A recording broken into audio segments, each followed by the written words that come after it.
Thanks for joining us this week, and welcome to Mutuality Matters, a podcast hosted by CBE International, where our mission is to promote the biblical message that God calls women and men of all cultures, races, and classes to share authority equally in service and leadership in the home, church, and world. Let's get into this week's episode. Hello, you are listening to CBE's podcast, Mutuality Matters, Women in Scripture and Christian History. This new Mutuality Matters thread considers the stories of women in the Bible and Christian history and what they have to say to us today. So today is the first time we're going to branch out of the Bible and look at some women from our Christian history. And for this topic, we will be interviewing Dr. Christy Mesaros-Winckles. Christy Mesaros-Winckles is an associate professor in the Communication Arts and Science Department at Adrian College. She has a doctorate degree in communication studies from Bowling Green State University and is a two-time graduate of Spring Arbor University, where she completed both her Bachelor of Arts in Communication and her Master's of Arts in Communication Studies. The author of several academic book chapters and peer-reviewed research articles, she strives to make her research accessible to a wider audience through her blog, Free Methodist Feminist. So today's topic hits close to home because we're going to address a question that not only have I asked, but others have asked me. The question goes something like this: Kim, we're from a church that was started by women, or by a church that had prominent women in leadership. So what happened? Why do only men lead our churches now? Today's guest, Christy, is going to take us down this road for a specific denomination, the Free Methodist Church. She's an expert on their history, having looked at this question in detail for both her dissertation and her book released last year called Silence, the Forgotten Story of Progressive Era Free Methodist Women. The Free Methodist history closely represents what happened in other denominations as well. So Dr. Mesaros-Winckles, thank you for joining us today. Could you tell us what led to your interest in this topic of women and leadership in the Free Methodist Church? Yeah, as a comm person, I'm always interested in media. And when I was working on my dissertation back in 2009, 2012-ish, I was really interested in current evangelical culture because that's where I was raised. I was raised in the Free Methodist Church, and I was really interested in how gender roles and my understanding of gender had been informed by things that weren't necessarily part of my own denomination's heritage, which is really inclusive. But that led me, as I started to look at that topic, and I researched the Duggars and TLC and other topics, I was like, you know what is my own history in my denomination? And then I suddenly realized that there wasn't a lot out there. Like, I was finding some pretty much self-published things, transcripts that individuals had put out there from early 1890, 1894 debates on women's ordination. And I'd ask people who were studying this topic in the denomination, who is this woman, Claire Weatherald? Who is this other woman, Ida Gage, who spoke up and was a delegate and voted in favor of women's ordination for themselves and others? And no one could answer it. So I started digging, and I realized this was a dissertation. And then I kept playing with it over the years as I've done other projects. And it's really been my passion project, is to help people see the experiences of these amazing women. And every denomination has women like this who have stories that still need to be told. Yes, as I read your book and I thought, oh my gosh, I wish we could have this for, just denominations kept going through my mind. And I thought, there could be a lot of dissertations written on this. Yes, so everybody looking for research topics in grad school, seriously, look at your own church history. That's a great plug. Okay, so as you did this research, I'm going to ask you a very difficult question because we don't have a lot of time, but can you give us a bird's eye view of how and why the Free Methodist denomination formed? And from your book, it sounds like the founding principles of the Free Methodists strongly embrace the principles of Galatians 3:28. Yeah, I would agree with that. One of the key founders of our denomination was a Methodist elder, Benjamin Titus Roberts, who is frankly revolutionary. His book, Ordaining Women, you can find it for free, open source online. It is a very, to me, radical feminist document published in 1893. He, from the start, even in 1860, he was a big advocate not only of women's ordination, but of complete gender equality in the workforce and the marriage. He had a great wife, Ellen, who they were completely partners in life and ministry. But he was, at the time, the Methodist Episcopal Church. This was right 1860, American Civil War is happening. The denominations already split north and south over slavery. Roberts and some other elders were not happy with the Northern Methodist Episcopal Church and how they weren't taking a strong stance. They thought they could be stronger opposed to slavery. So that was issue one. The other issue was this was a time where some different denominations, Wesleyans, you end up with the Nazarenes about 1900 or so, holiness, entire sanctification, and the interpretation of Methodism was something that was really contested, and Roberts was very much on a experienced entire sanctification side that put him in conflict with some of the others in the denomination. And the final point where he was in conflict was this was also a time where the Methodist Episcopal Church charged pew rental. And pew rental meant that if you were poor and you didn't have a pew with your family name on it, you didn't have a place to sit on Sunday morning. That was really problematic to leaders like Roberts, who wanted everyone to feel included in church and welcome. He and other leaders, lay leaders and elders, broke off and formed the Free Methodist Church in 1860. It was founded on 4 freedoms: freedom of pews, freedom from slavery, freedom of the spirit, which was entire sanctification, and freedom from secret societies, which I tell everybody sounds weird, but if you think about it, that also was an exclusive social club that would imply membership. And you could, at those meetings, at those club get-togethers, if you had power in the community, you guys could make decisions behind closed doors. And so it was really another kind of stance for equal access, equal rights, full inclusion, when they didn't want members of the new denomination to be involved in organizations like that. So that makes sense then why it would be egalitarian when in all these different places they were working on full inclusion. Yes, women, it seems like that was the one thing. I think looking at Roberts, he would have probably liked to have had women's ordination from the start, but he was one out of several influential leaders, and they were not all in favor of that, which is a lot of what I'm tracing, because all of us, I know, especially those of us who are egalitarian, we see what should be fixed. But as a calm person, what fascinates me is it's not that simple. We have to navigate relationships and politics and opinion and find compromises. And that's where it gets really challenging to find solutions where we're going to be able to really fully have equal ministry and opportunity in the church. Yes. But when we don't, we're taking out 50% of the church. Or more than 50%. Or more. Problem, yeah. Yeah.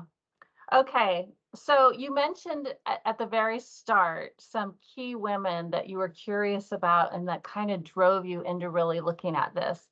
Can you give us some of the stories, what they did that started all of this? Yeah, so even though women couldn't be ordained in 1860, by the 1870s, they could be what was called a licensed evangelist, which meant they would be given a license from the denomination to preach, but they couldn't serve communion, they couldn't baptize, and they couldn't marry. They could be appointed to a local church, but it gave them very limited power to actually serve a ministerial function. And so this was really a source of contention. Some women in particular really wanted to have full rights as an elder. And so leading up to about 1890, which is the first time as well, women are allowed to participate in church governance as lay delegates. The question is going to come up for a vote for the entire General Conference, which is everybody from all over the United States coming together, making decisions about church polity. And ordaining women was on the agenda. There were 2 women at that conference who were delegates. One was Claire Weatherald, who was one I was really interested in.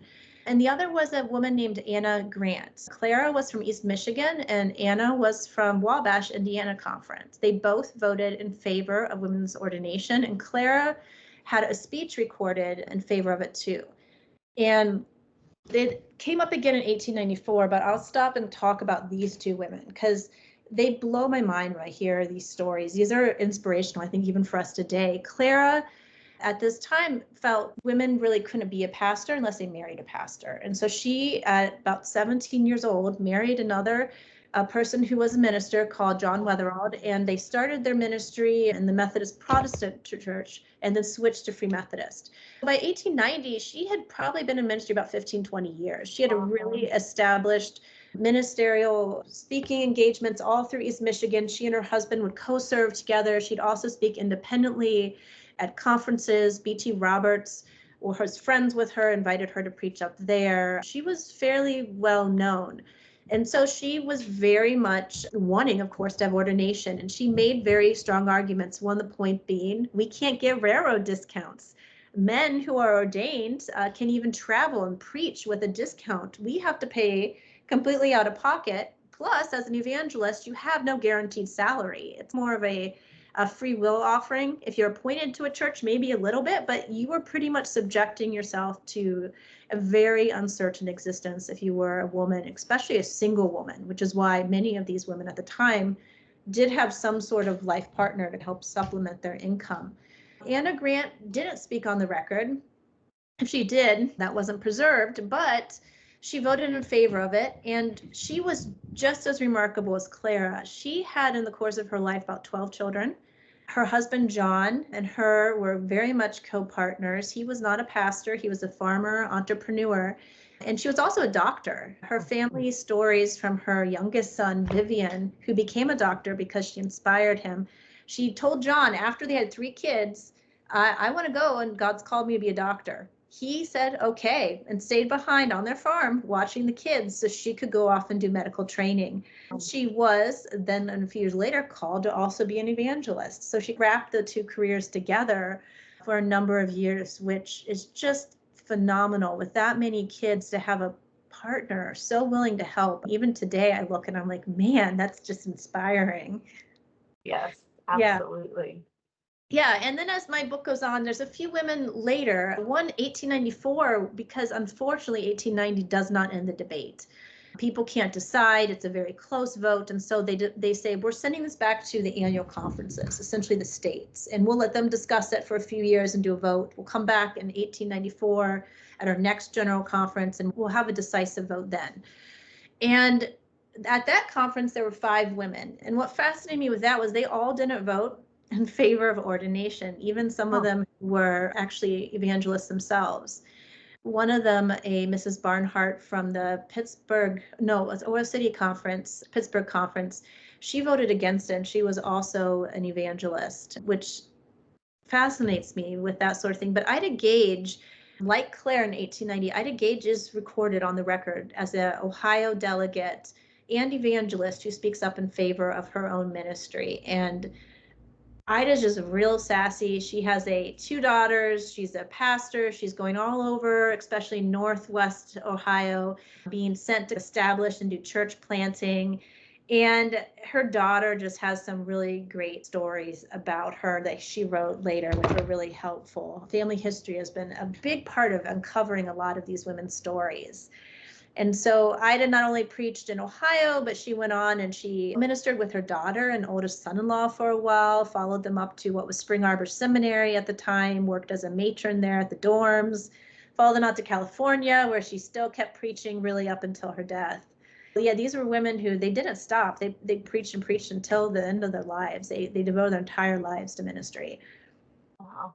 What really stood out to me as I read your book about this was how much they worked as hard as the men. And like you said, they didn't get pay. They didn't get any help for paying for their transportation, where the men did. And there was an argument that women were weaker than men, and yet women were doing as much or more with less resources to do it. Yeah. Wow. Yeah. Okay, we're going to take a quick break for CBE to give us an update of what's going on. CBE International presents Women in Scripture and Mission. Threatened by the growing Hebrew population in Egypt, Pharaoh ordered the midwives Shiphrah and Puah to kill all newborn Hebrew boys. Instead, Shiphrah and Puah risked their lives and disobeyed. When Pharaoh questioned them, they used Pharaoh's ethnic prejudice to blind him to their life-saving obedience. Shiphrah and Puah are the first documented individuals to engage in peaceful civil disobedience against unjust government edicts. I'm back with Christy. We're talking about the Free Methodist Church and what happened with women and ordination through the history of the Free Methodist Church. So as we talk about this, I'd like to ask, as the Free Methodist Church became really established in the USA, there were some monumental changes happening in society and their beliefs about women, and in the church's theology, all of which affected women. Could you try and do the impossible and briefly explain what was happening? The late 1800s, you're having the women's rights, suffrage, a big social issue, but you're also seeing big changes in American society. There's a 1880s, see a mass of immigrants coming from Eastern Europe. These are primarily Catholic immigrants or Ireland. And so society is changing. You're having more people as well move into the city for employment as industrialization occurs. And so there's a lot of social shifts. And as with any society, when there's change, people get scared. One of the things that women who were fighting not only for the vote, but for the right to be considered equal in occupations such as ministry, they had to face backlash not only from within their denomination, but a burgeoning anti-suffrage movement that was occurring at the same time in the 1890s, where you had individuals pulling up a lot of rhetoric about women are the angels in the house. Their job and their primary duty is to their children. They must be ensuring the next generation is raised in God's will and follow into ministry. And so it was very much trying to position women's place in the home as a privilege, that why would they want to leave it, and create a counter argument to what the suffragists were saying at the time. And suffragists did look at women's ordination as something that was important. When Claire Weatherald finally did get ordained, because unfortunately the Free Methodist Church did not vote to approve ordination in 1890 or 1894, and it died away until 1974.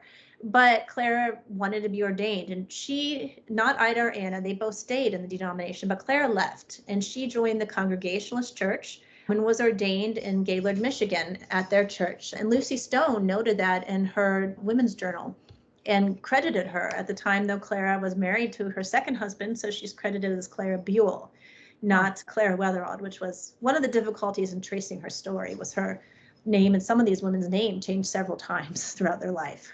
Yeah, I could imagine the complications that would cause. Yeah. Okay. Why do you think this history is important to Christians today who are still wrestling with the issue of women's place in ministry? There's a classic quote that history repeats itself if we don't learn from it. And I've found through this research that is so true. One of the reasons I really wanted to do this topic was, even though I grew up Free Methodist, I didn't know any of this history. I didn't hear it in church. I didn't hear it in Sunday school.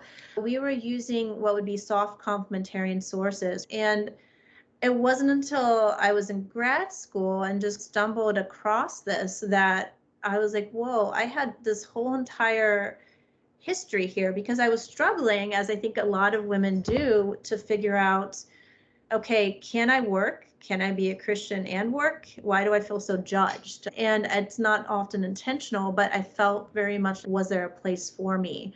And I think that's largely a result of mediated Christian culture. And that's one of the things I talk about in the conclusion, is the fact that a lot of the issues that these women faced in the 1890s was a result of their denomination. Yeah, some of the men were supportive, but they're not reading just denominational newspapers. They're reading a lot of different religious periodicals that are influencing the opinions of individuals who are making decisions.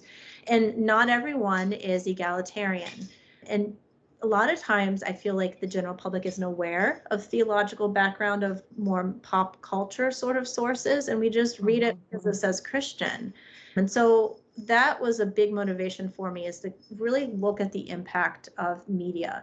And I think that's one thing we have to be careful of today, is people don't understand the impact of what they've read and how it's influenced themselves and others. And people perpetuate ideas that they might not fully understand where they came from, that aren't aligned with their denominational history. And it's now become so embedded in that denominational culture that it's hard then to pull it out. That's very insightful. I think you've really hit on something really important. And I think it's interesting, with your background in communications, you really nailed into how our message is being communicated and how does that then affect the outcome. That's very relevant to today. I think you're right on.